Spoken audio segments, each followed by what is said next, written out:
So good morning, and we're heading to Lowestoft this morning, and it's going to be a day of lighthouses, but I've got about 200 miles of travel to go, and I've got to get fuel beforehand, so I guess we'll just get going and I'll catch up with you later.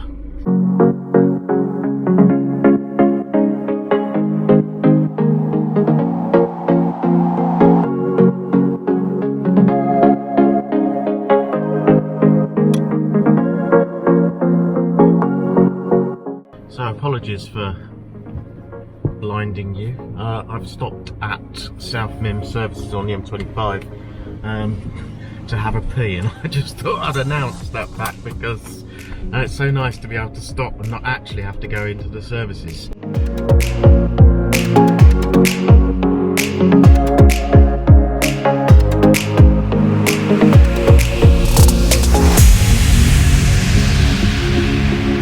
As you can see here, by the time I got to Lowestoft, the light was already fading.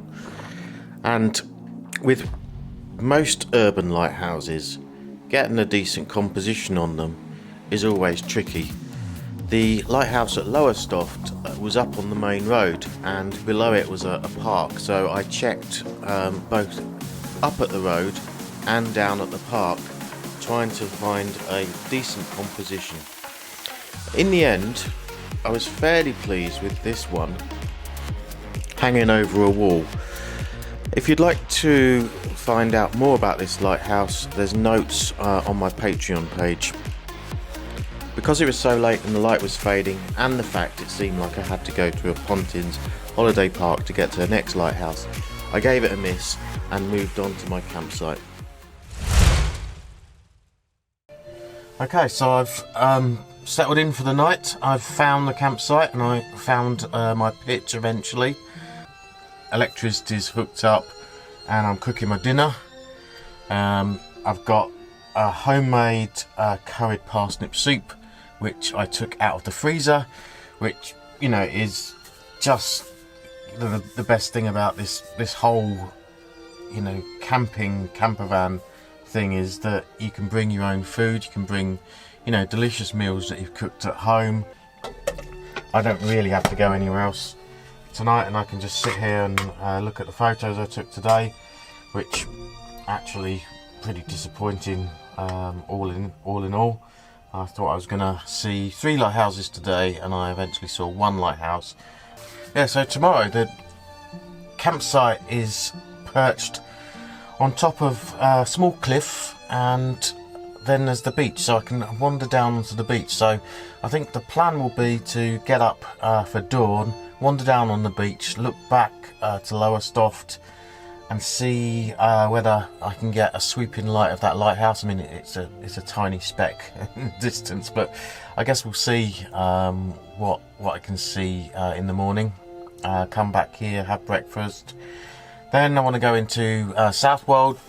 Going to go and look at the lighthouse that I missed today and the pier, and perhaps plan to be there at sundown, which partly depends on the sky, but I mean, I don't know. I mean, until I go there, I don't really know.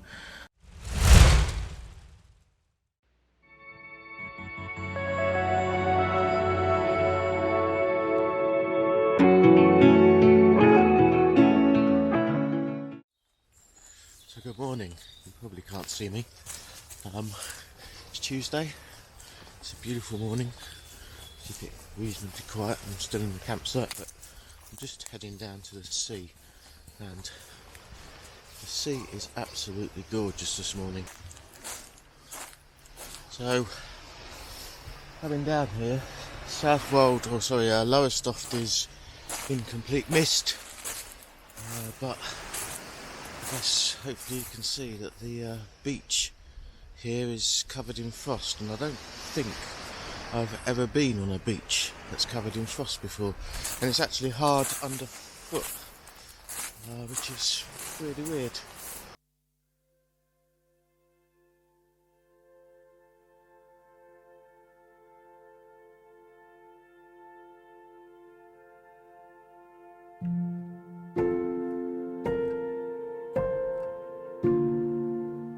When you've never been somewhere or even seen a photo before, it's difficult to know what you're going to photograph when you get there. But on this morning I was captivated by the waves playing on the beach, and so that's what I decided to try and capture. And because of the low light levels, it was easy to get a shutter speed of about a second, and this enabled me to capture the movement of the waves up and down the beach. And I have to say, I was reasonably happy with the result. And here they are. Here's the photos I took that morning.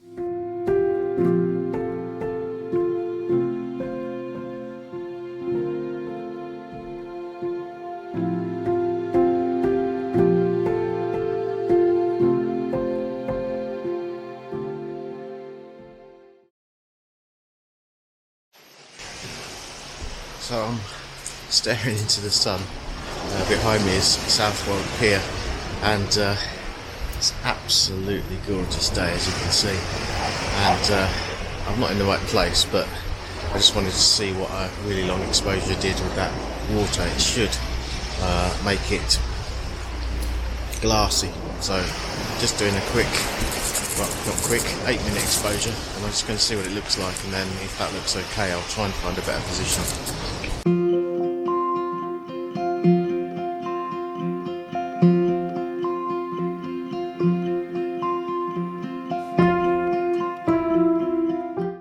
I've been trying to photograph both the pier and this post that's sticking out of the sea, but I'm having problems with very cheap cable release.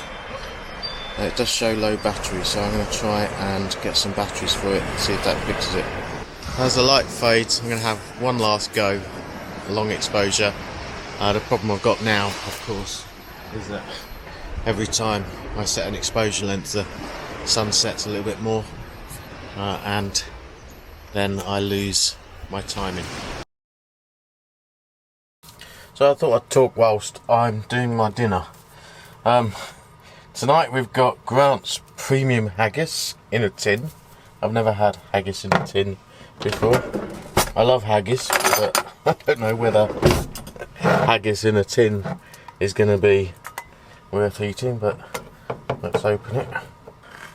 Yeah, so I thought, I'd just sort of like go through my day, a bit of a review of where I got to today.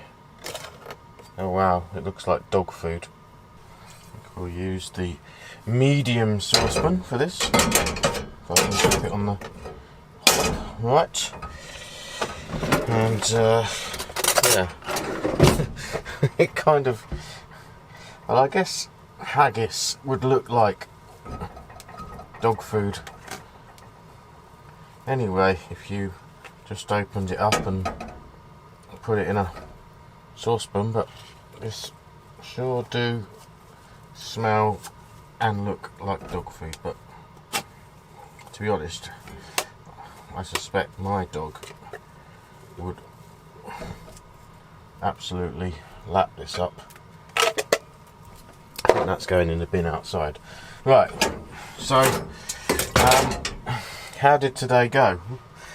Well, so what I'd sort of set my sights on today was really exploring Southwold, because I've never been there before, and I didn't go there in the summer because it was, I just figured it would be too busy, and it wasn't busy at all today, because I guess it was, it never got above 8 degrees. It's the middle of winter, so I shouldn't have expected it to be busy. However, I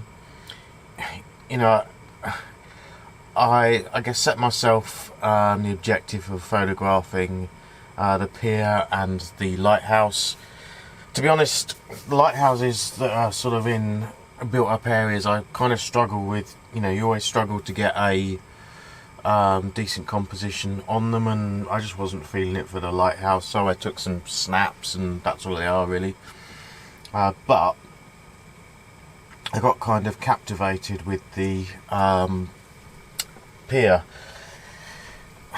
it was one of those days where it was like, you know, great light really all day. Yes, it was blue sky, yes it was like sunshine, but this time of year, let's turn this down, I don't want to burn it, it's not going to improve it at all. Yeah, so it was blue sky, but the pier was just reflecting, you know, this gorgeous light all day. And in the morning, as probably you see on the video earlier, I was struggling a bit with the cable release that I had, and but I did get what I thought was a decent photo at that point. But walking into town, you know, I could see that compositions a bit higher up, you know, might have been better. But then when I did come back to it, I was then struggling with shadows in the wrong places, and I ended up not far away from where I'd been in the morning. But I was pretty happy with the image that I got, and the struggle I had in the evening was that the light was fading pretty quickly, so I'd work out that I needed, you know, a 4-minute exposure, but by the end of that 4-minute exposure, the light had dropped to such an extent that I actually needed a 5-minute exposure, and I kept chasing that, you know, that light triangle all the time, and I was pretty happy with that. I still actually think that compositionally there's more work to be done at Southwold, but I do like the image that I took of it this time. And on the way back, on the way there this morning, I drove through Dunwich Heath, and it's absolutely spectacular. I thought that this morning it was spectacular. It's just full of silver birch, gorse, and I guess it's heather as well, and bracken there. I don't know if it's heather actually. There's definitely bracken there, and you know, it looked fantastic, but I'd kind of like set myself the ejector this morning, so I didn't stop. On the way back, I did stop, and I just got, like, you know, the last bit of light, so there's nothing really to show from it. But if tomorrow morning I go out again and we've got that same kind of light, I think that I'm going to stop there in the morning and just have a wander around, because I just think some of those trees, you know, mixture of lone trees and group trees, with that brown on the ground, I think it could be pretty stunning. So super excited about that. I'm going to play it by ear, really. If the weather's good in the morning, I'm definitely going to go and try and photograph some of those trees. But I guess I'll give you an update on that in the morning. And this is cooking now. It's sort of looking slightly less like dog food as it cooks. But I've also got some mashed potato to go with it, and this I made at home actually, so this just needs to go in the microwave, and I need to move the camera to put this in the microwave, so perhaps I'll just give you a quick shot of what the verdict of the final haggis is. I have to say it tastes like haggis.